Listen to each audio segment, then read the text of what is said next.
That's right. People showed up in force tonight as they filled this gym in Jefferson City to learn about the merger. Emily, the pond is down at the bottom of this hill. Police have blocked it off so we can't get too much closer. Darnell Gray's house is that way, about a half mile. Police told me they had divers in the pond this weekend, but they're draining it because they want to make sure they didn't miss anything. Nash has seen 3 head coaches in her 4 years. The alleged academic fraud occurred, and the investigation started under Coach Aaron Earlywine. It continued under interim coach Gina Fogg, but the consequences were eventually dumped on new head coach Larissa Anderson. All right, my last question is about the weather. I don't know if you remember when I came down to practice a couple days ago, I told you I thought the weather was going to be a little bit cold. We're here now. Is it going to affect your plans at all tonight? Right, you're spot on. If each one of these represented 11,000 signatures, it would take no less than 160,000. And while Quaid can agree this might be an inconvenience, she doesn't really think it's a big enough problem to be solved through an amendment. While troopers only gave tickets to drivers with other violations as well, people in Portland still say troopers are focusing on the wrong thing. Residents also say tickets won't fix this problem. That spot floods almost every single year, multiple times. Residents in Portland are thankful Highway 94 is open again. Well, historically, the troopers that work that area are aware that people drive around the barricades. Troopers report pulling over 5 to 6 drivers for using the Katy Trail as an alternate route. Well, it's a state park. Katy Trail's a state park, and it's made for bicycle or pedestrian traffic. It's not made for vehicles, and it's a violation. It sounds like they're sitting down there a lot this year.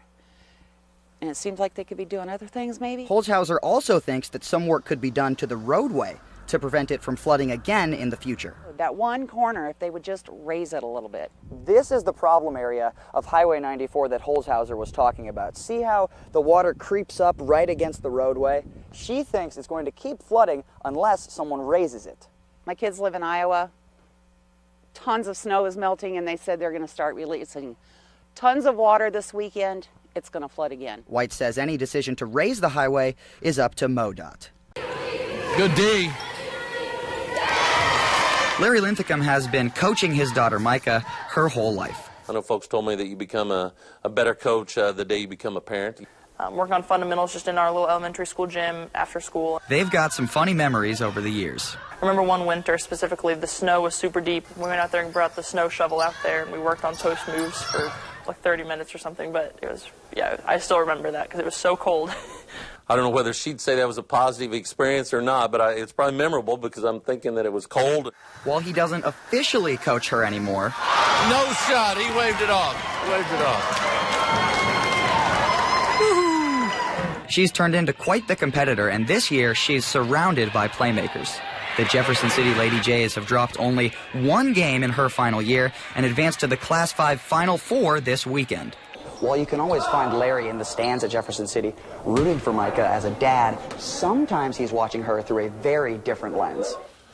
Oh, my. You might hurt me. So who likes recess? Me. Everybody likes recess. Well, my name is Larry Linthicum, and I'm here to read to you guys, okay? And I work for the school. Sometimes it's hard for Micah to remember that her dad is also the superintendent for Jeff City Public Schools. Like if I see him up on a stage or something and he's got his sports jacket and everything on, it's like, oh, like I kind of forget that he has that kind of position. Larry doesn't think her friends ever forget, though, because they're always asking about snow days. You know, that's something that I think her friends think that she's got an in, or, you know, might get the early word on that. Their time together in K through 12 education is coming to an end. I think it'll definitely be bittersweet towards the end, but I think it'll just be so special just because he's been such a big influence just on my life, and not just as much basketball, but if anything more off the court. But he won't have to go far to watch her play at the next level as she is following in his footsteps and playing at Mizzou. It's one of those things that, you know, you dream of, and just because of the great experiences that I had there, and so I'm just excited for her. As a superintendent or a Tiger, he's still always there as a dad. He's always still going to be my dad. In Jefferson City, Travis Breese, KOMU 8 Sports. Hello. Some Missouri small businesses are celebrating the passage of a new law. Go vote. It's important. Everybody should take part. Proposition B will raise the state's minimum wage from $7.85 to $8.60 next year, and then all the way up to $12 in 2023. I'm very excited that Prop B passed. It's going to be interesting. I still see people like, oh, it's fool's gold, you're wrong, you don't understand. The studies show that people being paid better, everybody will do better. While some small business owners in Columbia say they are in favor of the new minimum wage raise, groups like Associated Industries of Missouri believe that voters may have not considered some things when they went to the polls. You know, something has to happen for that business owner to be able to afford the additional wages that they're paying. Ray McCarty's organization advocates for larger businesses in Jefferson City. He thinks businesses will now be hurt more than employees will be helped. One is they'll have to either increase prices if they're able to do so, or they'll have to cut the numbers of hours of minimum wage employees, or potentially the number of minimum wage positions. McCarty also thinks we might see a decrease in the number of human employees. And as we raise the cost of labor, those automated solutions become more affordable. You're welcome. Have a nice day. Burton thinks anyone who voted against Prop B is not considering the little guy. So everybody's like, oh, let the free market just pay people whatever they want.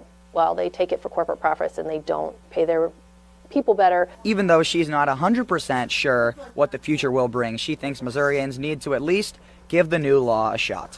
I think let's just do it and let's see. Travis Breese, KOMU 8 News, Columbia.